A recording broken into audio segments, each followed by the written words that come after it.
dibuat aturan tidak boleh kumpul sendiri, dibuat aturan tidak boleh mendapatkan sesuatu dari orang yang kita layani tapi menerima. Maka itulah menjadi salah satu ciri pemimpin yang baik, yaitu selaras antara perkataan dengan perbuatan. Harus menegakkan aturan equality before of the law, kesetaraan di depan hukum. Assalamualaikum warahmatullahi wabarakatuh. Innal hamdalillah nahmaduhu wa nasta'inuhu wa nastaghfiruh wa na'udzu billahi min shururi anfusina wa min sayyiati a'malina. May yahdihillahu fala mudilla lahu wa may yudlil fala hadiya lahu.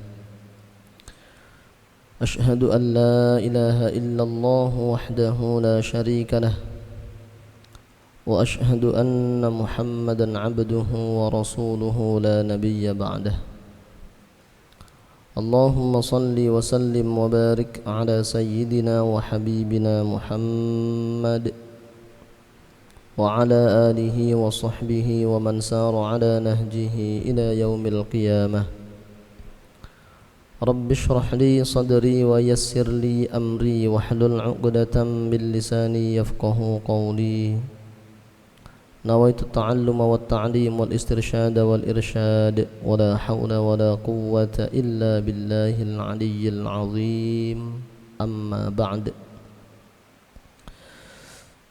Sa'adatul afadil ulama'ana al-qurama wa asatidhana al-a'izza, hadratal mukarramin wal muhtaramin, segenap pengurus dan jamaah Masjid Al-Ma'ruf serta pendengar setia RRI dimanapun berada. Puja-puji syukur kehadirat Allah subhanahu wa ta'ala. Salawat dan salam mudah-mudahan senantiasa tercurahkan keharibaan Nabi Agung Muhammad sallallahu alaihi wasallam. Kita berdoa dan mohon kepada Allah subhanahu wa ta'ala, mudah-mudahan Allah subhanahu wa ta'ala menjadikan kita semuanya sebagai hamba-hamba yang salih dan salihah. Dan saat tiba ajal kita nanti, mudah-mudahan kita semua meninggal dalam keadaan husnul khatimah. Amin ya rabbal alamin. Ala hadhihi niyyah wa ala ma nawahu salafus salih wa likulli niyyatin salihah. Al-Fatihah. A'udzu billahi minasyaitonir rajim. Bismillahirrahmanirrahim. Alhamdulillahi rabbil alamin arrahmanir rahim maliki yaumiddin. Iyyaka na'budu wa iyyaka nasta'in. Ihdinas siratal mustaqim. Siratal ladzina an'amta 'alaihim ghairil maghdubi 'alaihim waladdallin. Rabbighfirli wa liwalidayya wa lil mu'minina amin. Bismillahirrahmanirrahim. Hadirin dan hadirat, a'azzani Allah wa iyyakum ajma'in. Melanjutkan kajian pada bab yang kemarin kita bahas, yaitu tentang uqubah atau hukuman bagi orang-orang yang hanya mengajak pada kebaikan atau mencegah kemungkaran tetapi dia sendiri mengerjakannya. Di ayat yang terakhir yang kemarin dituliskan oleh Imam An-Nawawi di dalam kitab Riyadhus Shalihin, beliau mengutip salah satu firman Allah Subhanahu wa ta'ala yang berisi tentang pesan Nabiullah Syu'aib kepada kaumnya. Wa ma uridu an ukhalifakum ila ma anhaakum an. Ini adalah salah satu komitmen pemimpin, salah satu komitmen orang besar yang setiap gerak-geriknya, setiap perkataannya akan dipantau oleh orang-orang di sekitarnya, apalagi umatnya. Nabiullah Syu'aib alaihi salam berpesan kepada umat beliau, karena saat itu umat beliau curiga Nabiullah Syu'aib itu hanya bisa melarang ini itu, serta memerintahkan ini dan itu, tetapi Nabi Syuaib sendiri tidak mengerjakan. Maka Nabiullah Syuaib meyakinkan umat beliau, wa ma uridu an ukhalifakum ila ma anhaakum an. Saya tidak akan menyimpang, menyelisih dari apa-apa yang telah saya larang untuk kalian. Artinya apa-apa yang saya larang untuk kalian, ya saya pun tidak mengerjakan. Apa-apa yang saya perintahkan untuk kalian, saya tidak akan meninggalkan. Ini menjadi komitmen yang harusnya dimiliki oleh setiap pemimpin. Jangan hanya membuat aturan, jangan hanya membuat kebijakan, tetapi dia sendiri menabrak aturan tersebut. Maka itulah wajar kalau para ulama-ulama kita sudah sejak lama menggaungkan pentingnya keteladanan. Dibuat aturan, tidak boleh kumpul-kumpul sendiri, akan repot itu. Dibuat aturan, tidak boleh seperti ini, tidak boleh mendapatkan sesuatu dari orang yang kita layani tapi menerima, ya susah. Maka itulah menjadi salah satu ciri pemimpin yang baik, yaitu selaras antara perkataan dengan perbuatan. Baginda Rasul sendiri jauh-jauh hari juga sudah menyampaikan bahwa salah satu hal yang membuat hancur Bani Israel adalah manakala hukum hanya ditegakkan bagi kalangan yang lemah, tetapi bagi kalangan yang mampu, kalangan yang berkuasa, kalangan yang kaya tidak ditegakkan. Itu salah satu sebab kehancuran Bani Israel. Maka kalau kita tidak ingin mengalami seperti Bani Israel, ya harusnya juga jangan seperti itu. Harus menegakkan aturan equality before of the law, kesetaraan di depan hukum. Kalau aturan itu dibuat, ya maka sama-sama dihormati oleh masyarakatnya, terutama juga oleh para pemimpinnya. Nah, ini dulu sudah pernah disampaikan oleh Nabiullah Syuaib alaihi salam. Rasul pun begitu. Ketika ada salah seorang perempuan dari Bani Makhzum kedapatan mencuri, lalu sudah memenuhi persyaratan untuk dihukum potong tangan, para tetua dari Bani Makhzum ini mereka berusaha melobi-lobi supaya anggota kabilah mereka yang perempuan mencuri tadi tidak dipotong tangan. Maka kemudian melobi-lobi lewat sahabat Usamah bin Zaid, karena sahabat Usamah itu dekat dengan Nabi, biasa ngobrol dengan baginda Rasul itu. Maka lewat sahabat Usamah ini mereka menginginkan agar perempuan dari kabilah mereka tidak dikenai hukuman potong tangan. Wah, Nabi marah. Nabi langsung menyampaikan, walladzi nafsi biyadih, demi zat yang nyawaku berada dalam genggamannya, seandainya putriku Fatimah mencuri, aku pun akan potong tangannya itu. Itu ketegasan seorang pemimpin, komitmen seorang pemimpin untuk memberikan rasa nyaman kepada umatnya bahwa hukum itu ditegakkan untuk semua kalangan. Maka kita doakan mudah-mudahan orang-orang yang diberikan amanah di antara kita betul-betul bisa menjaga amanah tersebut dengan sebaik-baiknya, sehingga kita semuanya selamat dari siksa api neraka dan semuanya bisa mendapatkan ridha dan surganya Allah Subhanahu wa taala. Amin ya rabbal alamin. Hadirin dan hadirat, azani Allah wa iyyakum ajma'in. An Abi Zaidin Usamah bin Zaid bin Harithah. Ini yang tadi baru saja kita obrolkan, yaitu dari sahabat Usamah bin Zaid bin Harithah. Zaid bin Harithah ini dulu putra angkatnya Nabi, anak adopsinya Nabi. Dulu namanya adalah Zaid bin Muhammad. Sempat dirubah nasabnya oleh baginda Rasul Zaid bin Muhammad. Tapi kemudian turun ayat Al-Quran, ud'uuhum li'abaihim huwa aqsatu indallah. Panggillah mereka dengan dinisbatkan kepada ayah mereka masing-masing. Maka sejak saat itu namanya dirubah lagi sesuai dengan nama aslinya Zaid bin Harithah. Tetapi kemudian disuruh untuk memilih apakah ikut kepada ayah kandungnya yaitu Harithah itu, ataukah ikut dengan baginda Rasul. Ternyata Zaid bin Harithah tetap ikut dengan baginda Rasul. Tapi kapanpun ayahnya mau menjenguk, kapan ayahnya mau ketemu, ya silahkan. Tidak pernah dihalangi oleh baginda Rasul. Itu Zaid bin Harithah. Nah, kenapa adopsi itu dilarang dalam Islam? Yang dilarang itu adalah manakala sampai merubah nasab. Ketika namanya A bin B lalu dirubah karena yang mengadopsi itu C, akhirnya A bin C, itu yang tidak boleh. Tidak boleh merubah nasab.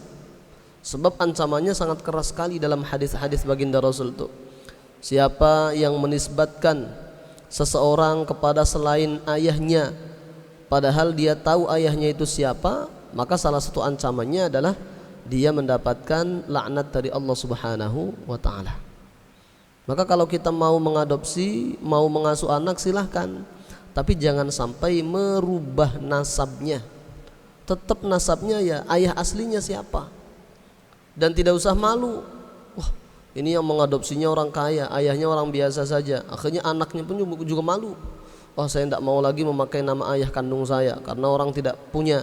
Saya pakai binnya atau bintinya yang mengadopsi saya. Tidak boleh. Haram.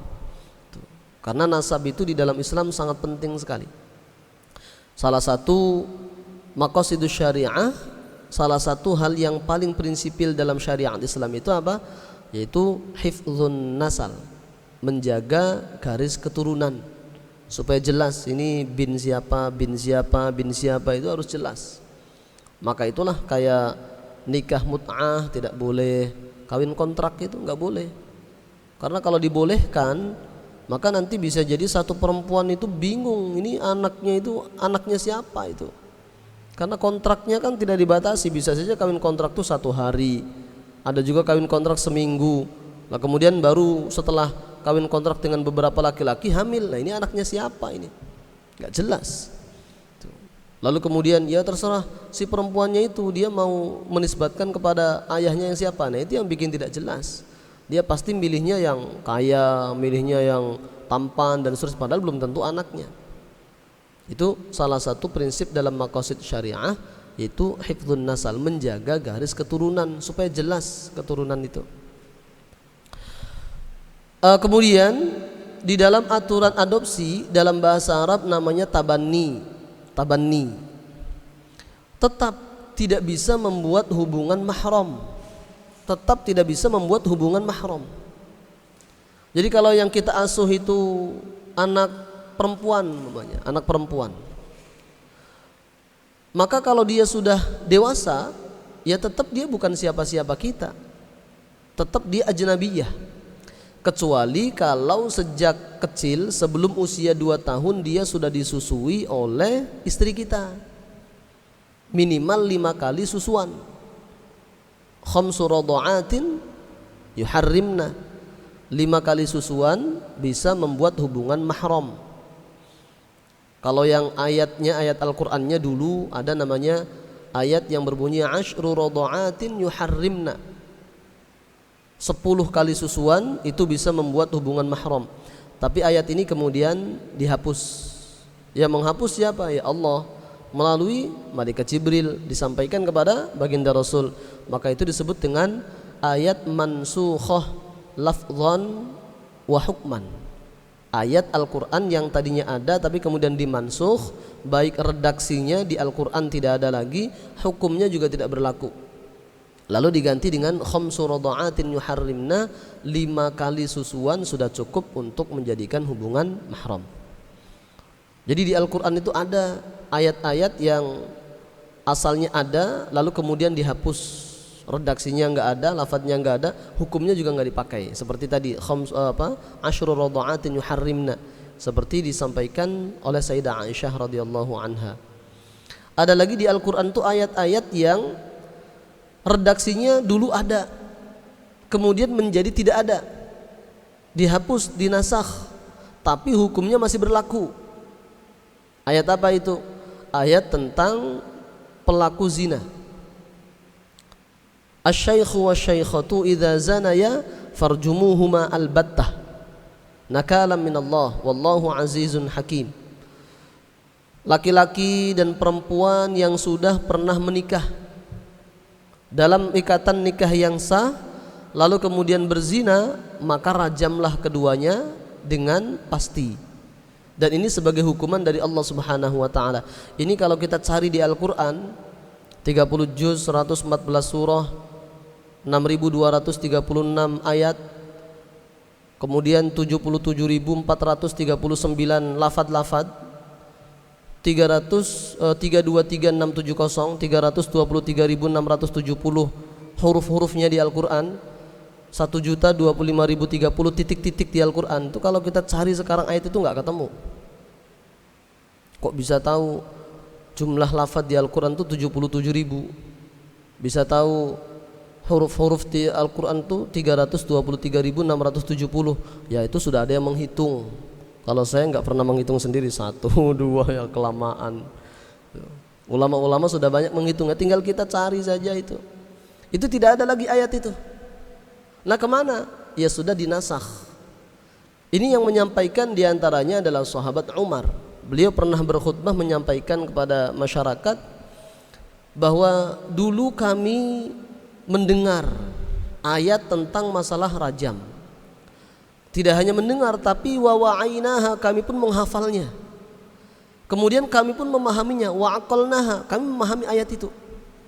Tapi kemudian ayat itu dinasakh, dihapus oleh Allah Subhanahu wa taala. Cara menghapusnya bagaimana?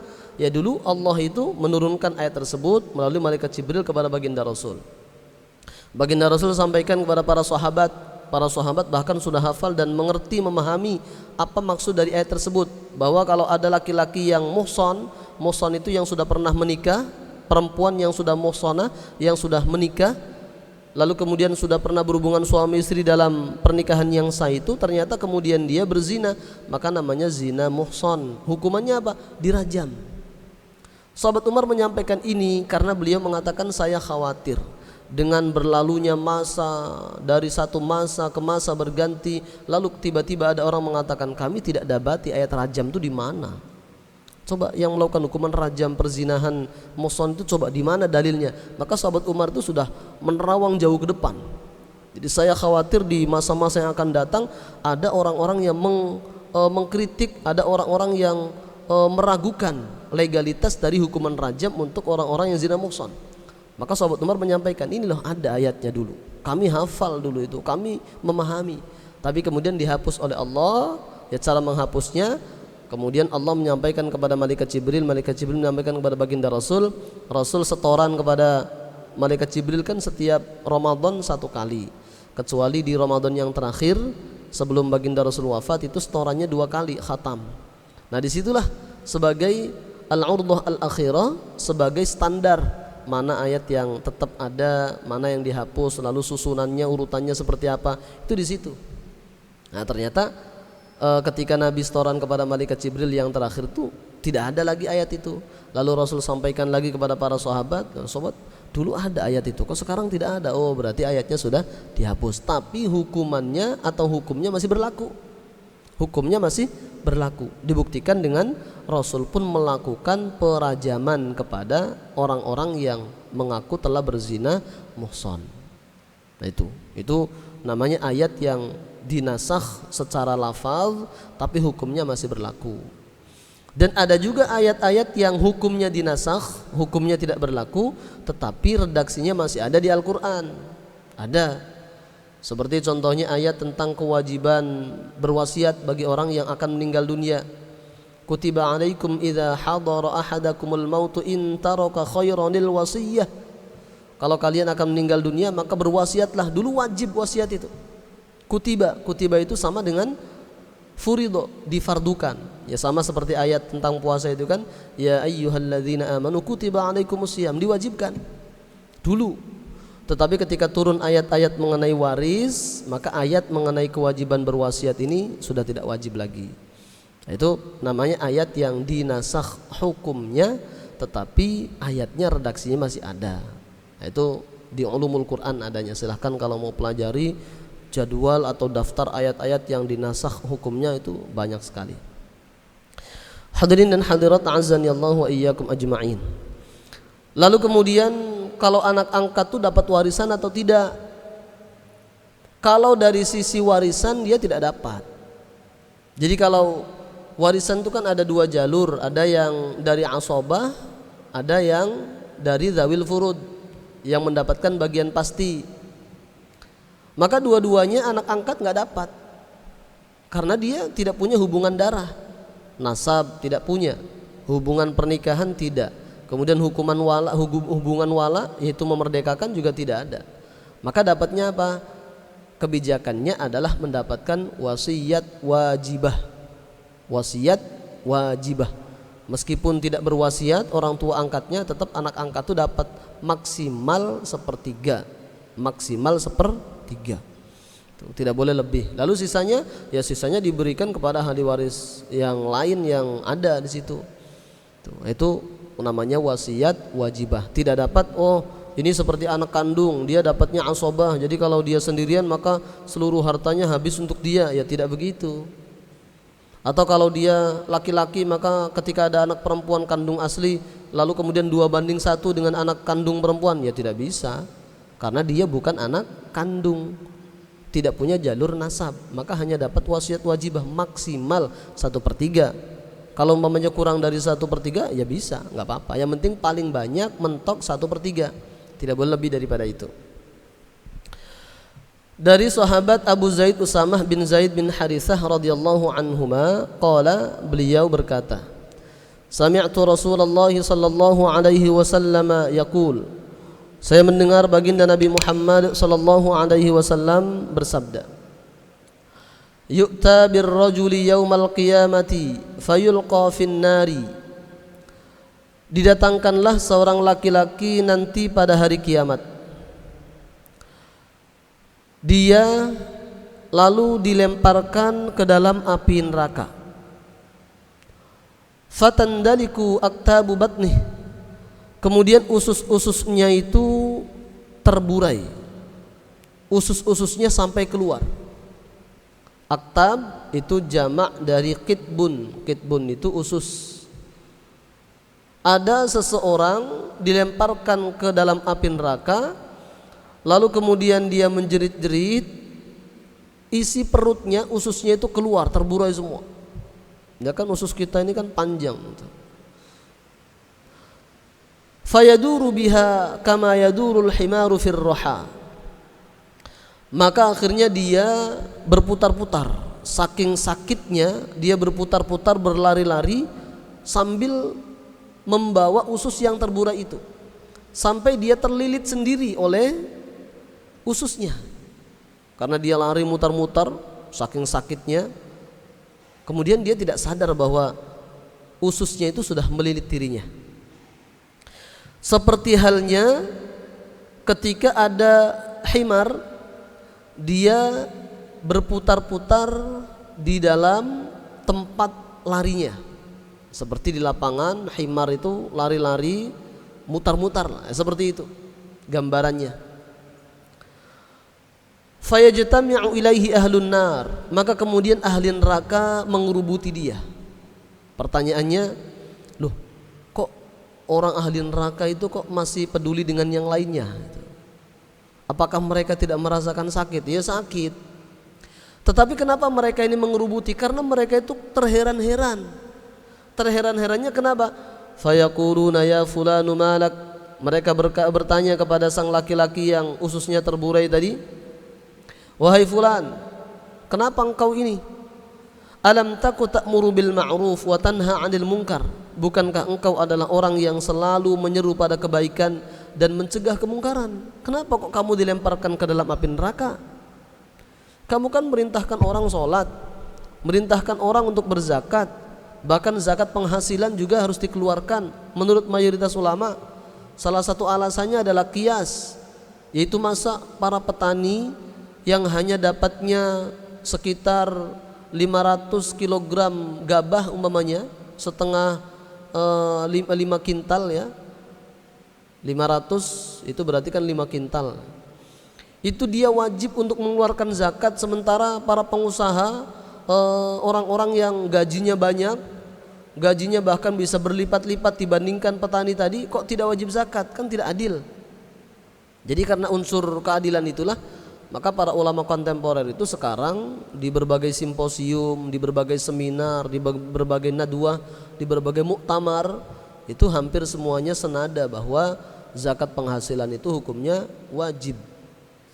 Jadi kalau yang punya penghasilan tinggi itu jangan kemudian, ini saya masuk zakat apa ya? Zakat pertanian saya tidak bertani, zakat berdagang saya tidak berdagang, emas tidak, aman berarti ini tidak zakat. Ya tidak. Tapi memang masih khilafiyah. Tapi yang jelas kalau kita memang pengen aman dalam urusan harta kita, ya dizakati. Karena jelas sekali banyak hak-hak orang fakir miskin di dalam harta yang kita dapatkan. Nah, kembali kepada hadis tadi, orang-orang ahli neraka lainnya itu terheran-heran. Ini orang ini kan dulu ketika di dunia suka menyeru pada kebaikan. Dia suka mencegah kemungkaran. Yang maksiat-maksiat pokoknya dia labrak habis dengan kata-kata yang tegas pokoknya. Tidak tanpa tedeng aling-aling, pokoknya sampaikan. Ternyata dilemparkan ke dalam api neraka. Fayaqul, maka sang laki-laki tadi dengan merintih kesakitan, dia mengatakan, bala, betul, saya dulu ketika di dunia suka menyeru pada kebaikan, menyeru pada hal-hal yang wajib. Saya juga selalu mencegah terjadinya kemungkaran. Kuntu amuru bil ma'rufi wala atihi, tapi sayangnya saya tidak melakukan apa yang saya sampaikan tersebut. Saya menyeru pada kebaikan tapi saya tidak mengerjakan. Saya mencegah kemungkaran, saya melakukannya sendiri. Nah, ini hati-hati. Inilah beratnya para dai, beratnya para pendakwah. Maka harus lebih sering untuk muhasabah, introspeksi diri. Kira-kira yang kita sampaikan itu apakah kita pun bisa melaksanakannya atau tidak. Tapi sekali lagi, seperti yang saya sampaikan di pertemuan yang kemarin, banyak para ulama yang kemudian menyatakan bahwa yang dimaksud di sini yaitu kalau yang diperintahkannya hal-hal yang wajib. Contohnya menutup aurat. Para dai menyatakan, hei jamaah sekalian, tutup aurat kalian, tutuplah aurat kalian. Yang ibu-ibu tutup auratnya dengan baik, tangannya kira-kira jangan sampai terlihat lengannya. Karena aurat perempuan menurut banyak ulama seluruh anggota tubuh kecuali wajah dan telapak tangan. Maka bagian pergelangan tangan ini sudah termasuk aurat, tutup. Laki-laki auratnya antara pusar dan lutut, maka tutup lutut dan juga pusarnya. Sesuai dengan kaidah ma la yatimul wajibu illa bihi fahuwa wajib. Ternyata dia suka membuka auratnya. Hai jamaah sekalian, tidak boleh saling membenci, tidak boleh saling berghibah, tidak boleh menyebarkan berita hoax. Ternyata dia juga melakukan itu semuanya. Nah, yang seperti ini yang kena ini. Yang memerintahkan pada kewajiban, tapi kewajiban itu tidak dia kerjakan. Dia mencegah pada kemaksiatan, tapi dia sendiri melakukan kemaksiatan tersebut. Maka ini ada pembahasan yang juga sangat menarik ya. Jadi sekarang ini kan marak sekali pernikahan siri. Jadi nikah siri itu hukumnya maksiat atau tidak? Dari sisi agama ya tidak maksiat, asalkan nikah siri itu memenuhi syarat dan rukunnya. Rukunnya kan ada 6, calon laki-laki, calon perempuan, wali, saksi, ijab, qabul, ada 6. Lalu kemudian masing-masing rukun ini ada syarat-syaratnya. Asal terpenuhi semua, ya maka menurut agama hukumnya adalah sah. Tetapi di undang-undang kita itu juga ada menuliskan dan mengharuskan untuk dicatatkan di KUA. Dicatatkan di KUA. Maka secara agama asalkan terpenuhi rukun syaratnya sah. Tapi secara hukum positif, hukum negara tidak sah. Padahal kita juga punya kewajiban untuk taat kepada aturan pemerintah selama tidak maksiat. Dan aturan mencatatkan nikah itu bukan maksiat. bukan maksiat. Landasannya apa? Kok dicatatkan di zaman Nabi kan tidak ada pencatatan nikah. Salah satu landasannya adalah maslahah mursalah, kebaikan general, kebaikan global. Pasti dengan pencatatan itu dampak positifnya banyak. Sebab orang kalau tidak dicatatkan nikahnya, itu banyak sekali efek negatifnya. Bagi sang istri, kalau ternyata di kemudian hari terjadi apa-apa, dia tidak bisa menuntut. Tidak bisa menuntut. Oh, kalau dia di pengadilan, Pak Hakim, saya menuntut hak-hak saya sebagai istri. Bukti kamu sebagai istri apa? Oh, waktu itu foto-foto. Oh, foto sekarang gampang diedit. Banyak yang pintar Photoshop. Oh, buktinya waktu itu kami ada selembar kertas. Selembar kertas ini dari mana bisa dibuktikan itu tulisan suami sirimu itu? Sulit. Belum lagi kemudian untuk anak. Anak ini kan kalau mamanya tidak ada bukti nikahnya, di akta kelahirannya itu hanya disebutkan nama ibunya saja, tidak ada nama bapaknya. Malu anak itu. Padahal dari nikah yang sah hanya saja secara siri. Ketika ditanya, ini kok nama ibumu nggak ada, bapakmu aja, bapakmu nggak ada ini. Bagaimana ini? Iya, kata ibu nikah siri. Jadi jangan melakukan pernikahan siri. Kalau mau nikah yang serius, salah satu hal yang sangat mendapatkan perhatian dalam syariat itu urusan pernikahan. Urusan pernikahan. Makanya di Al-Quran pun juga disebutkan sebagai mitsaqan ghalidha, ikatan yang sangat kuat. Jangan berpikir, oh nikah itu ribet, harus daftar ke KUA, ada serahkan duit dan seterusnya. Ribet di awal lebih bagus daripada ribet di belakang. Nanti urusan anak-anak, kalau tidak ada bukti nikah sulit. Kemudian ketika terjadi KDRT, ada hak-hak yang tidak terpenuhi, maka kemudian sulit juga menuntutnya, banyak efek negatifnya. Jadi selama tidak maksiat, aturan pemerintah diikuti. Selama tidak maksiat, apalagi jelas-jelas ada maslahatnya, ada kebaikannya. Jangan, oh secara agama kan tidak harus dicatatkan, ya cukup sajalah nikah siri gitu. Nah itu motifnya banyak juga yang tidak bagus. Ada yang motifnya supaya nggak ketahuan istri pertama, ada juga itu. Jadi jangan. Dan termasuk mohon maaf untuk para ustaznya, para ulamanya, jangan mau sekali-kali untuk menikahkan mereka-mereka yang mau menikah tanpa melalui jalur yang resmi. Jangan. Oh, daripada mereka berzina, lah makanya diarahkan ke jalur yang resmi. Kalau di Samarinda ini kan setiap kecamatan sudah ada kepala KUA-nya, sudah ada penghulunya. Arahkan ke jalur yang resmi. Jangan ada orang datang kepada kita, Ustaz, tolong nikahkan kami Ustaz. Nanti kami akan kasih amplop untuk Ustaz sekian. Oh, sudah, sini. Saksinya bagaimana? Belum ada. Ya sudah, saksinya anak saya saja. Ya tidak boleh. Belum urusan walinya itu di mana? Jangan-jangan juga si laki-laki sudah punya istri yang lain, si istri juga ternyata masih terikat ikatan pernikahan dengan suami yang lain. Lalu kemudian kita asal menikahkan, bisa dosa besar kita. Tuntutannya berat itu. Makanya legalitas muhakkam, wali itu kan ada 3. Ada wali hakim, ada wali nasab, ada wali muhakkam.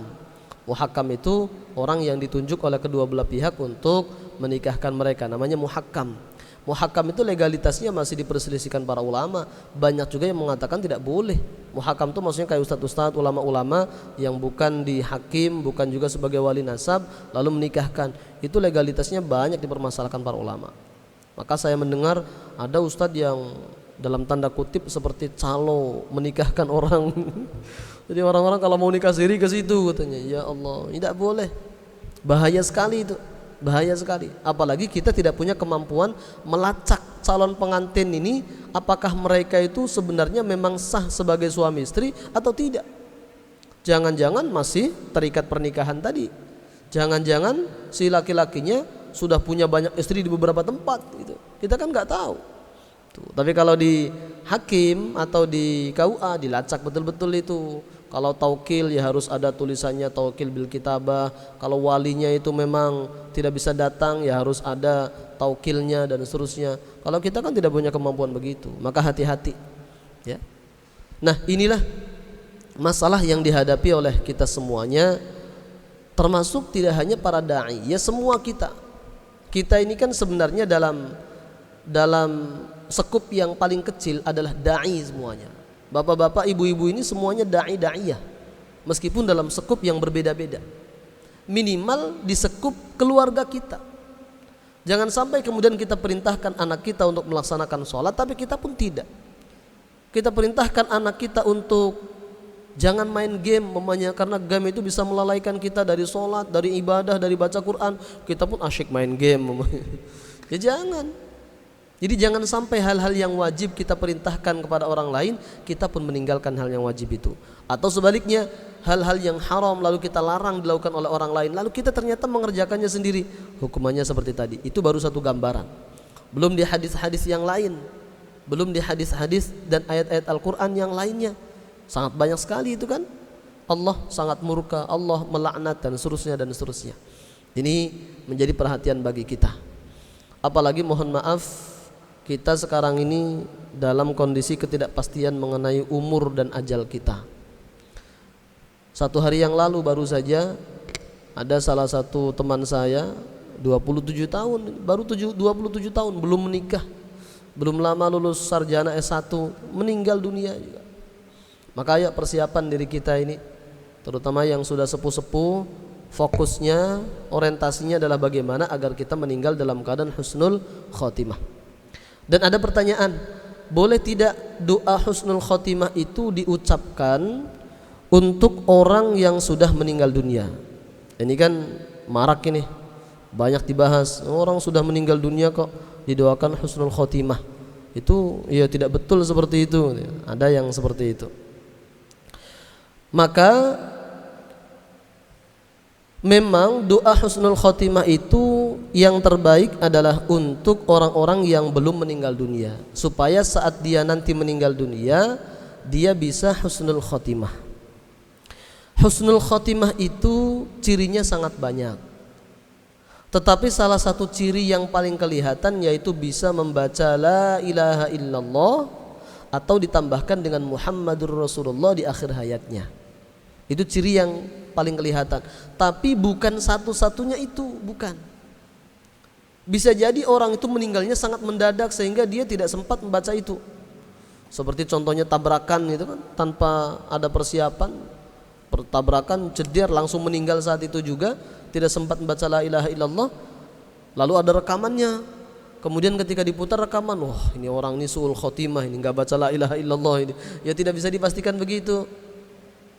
Tapi memang salah satu ciri yang paling terlihat seseorang itu insya Allah meninggal husnul khotimah yaitu membaca la ilaha illallah di akhir hayatnya.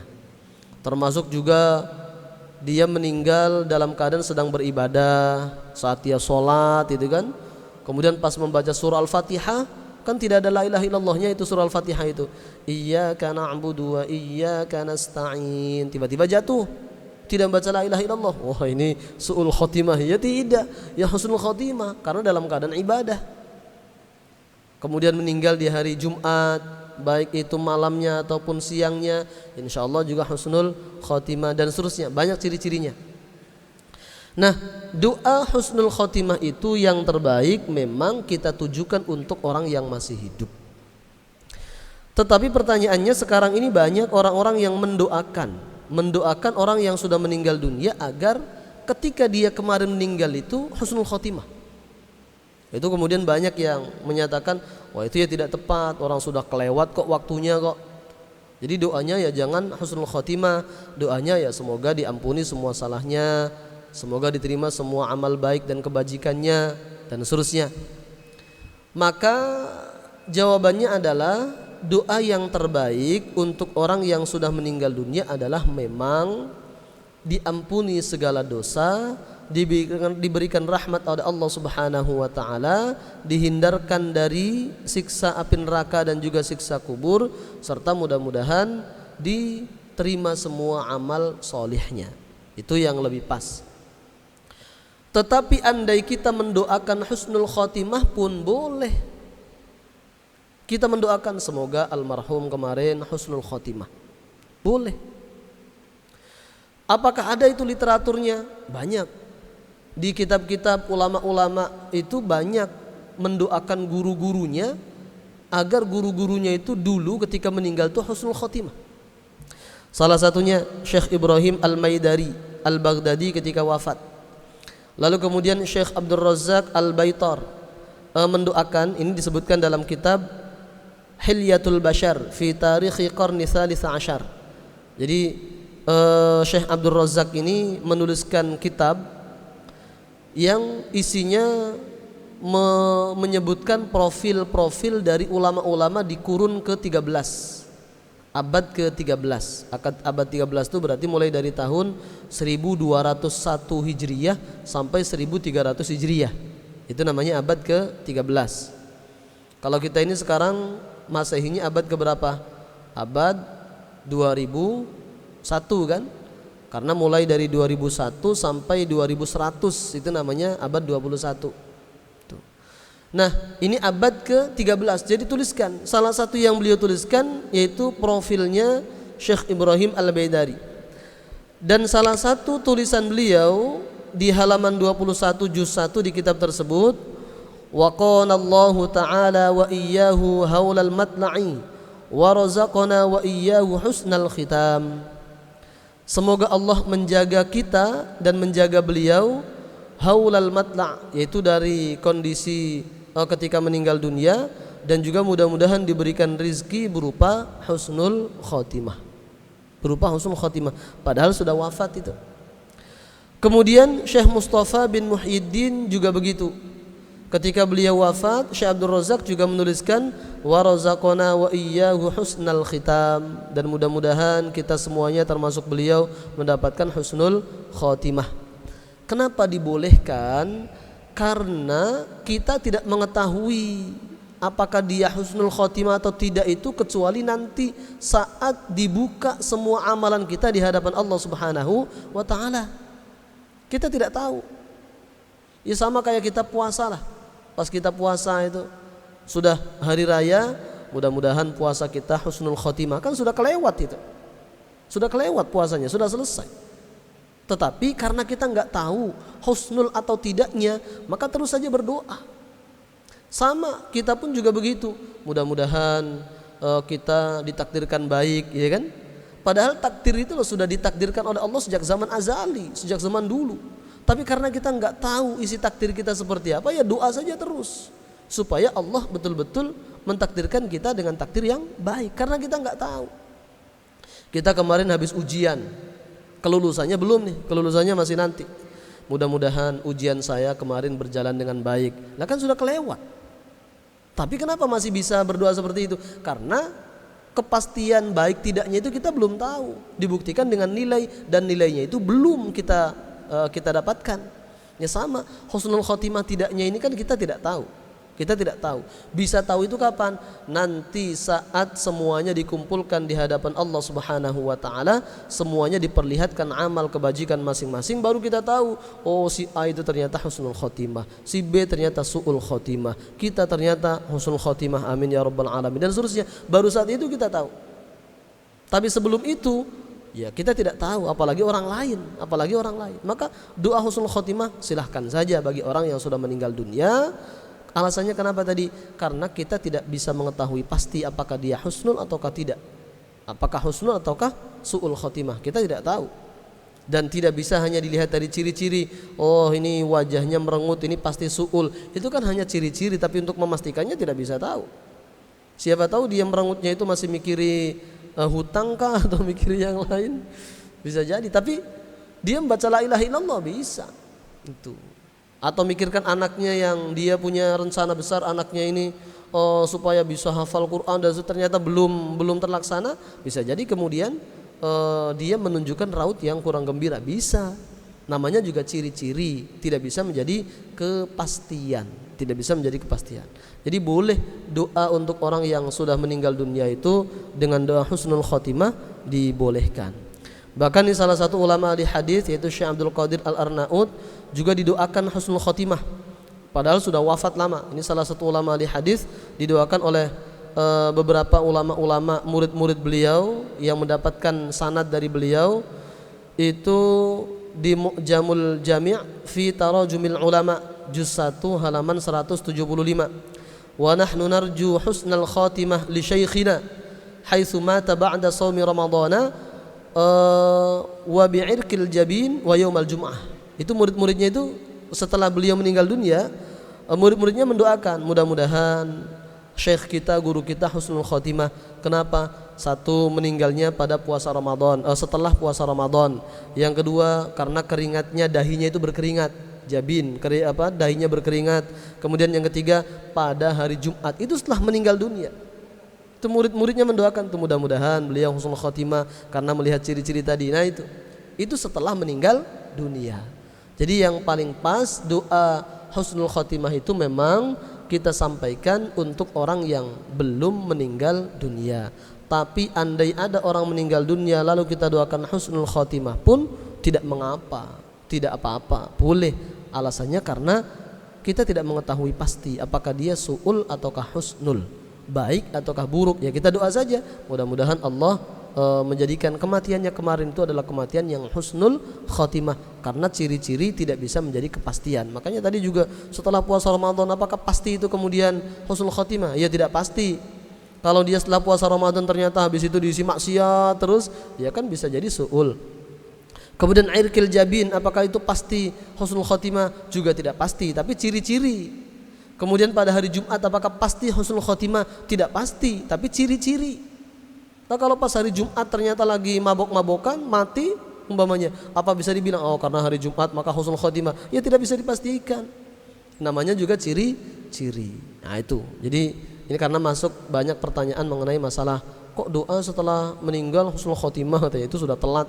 Ya tidak apa-apa, karena kita tidak tahu pasti apakah dia su'ul ataukah husnul, dan baru tahu pastinya nanti saat kita semuanya dibuka di hadapan Allah Subhanahu wa taala. Mudah-mudahan kita semuanya meninggal dalam keadaan husnul khotimah, amin ya rabbal alamin. Ini masih ada kurang lebih 5 menit ya. Karena 5, 58, 2, 7 masih ada 5 menit untuk 12 menit isyraq. Kalau ada pertanyaan? Kalau tidak ada saya tambahkan sedikit saja, yaitu tentang masalah hari Jumat. Juga ada pertanyaan masuk lewat WA. Apakah betul ada sih qobliyah Jumat itu? Apakah betul qobliyah Jumat itu ada? Karena sebagian menganggap bahwa qobliyah Jumat itu enggak ada, yang ada hanya tahiyatul masjid saja. Maka jawabannya adalah qobliyah Jumat itu ada, qobliyah dan ba'diyah bahkan. Jadi setelah sholat Jumat dan sebelum sholat Jumat itu ada sholat sunnahnya. Bukan qobliyah zuhur, bukan qobliyah Jumat. Karena sholat yang kita kerjakan adalah sholat qobliyah, sholat Jumat, bukan sholat zuhur. Dalilnya mana bahwa sholat qobliyah itu ada? Riwayat Imam Ibnu Majah nomor hadis 1114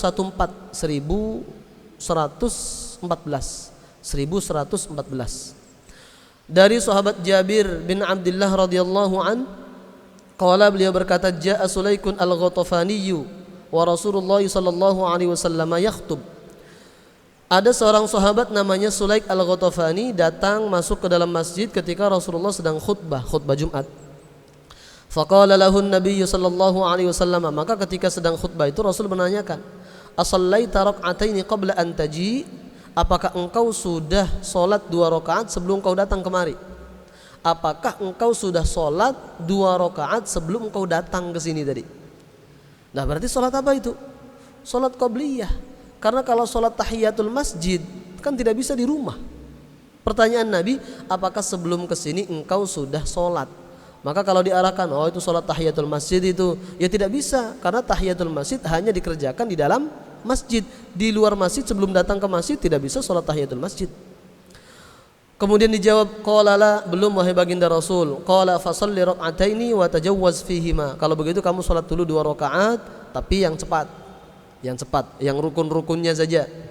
Itu hadisnya riwayat Imam Ibnu Majah nomor hadis 1114. Maka kemudian dikomentari diantaranya oleh Imam Asy-Syaukani, beliau mengatakan dalam kitab Nailul Awtar, qauluhu qabla an taji'a yadullu ala anna hataini rak'ataini sunnatun lil jum'ah qablaha wa laysata tahiyyatan lil masjid.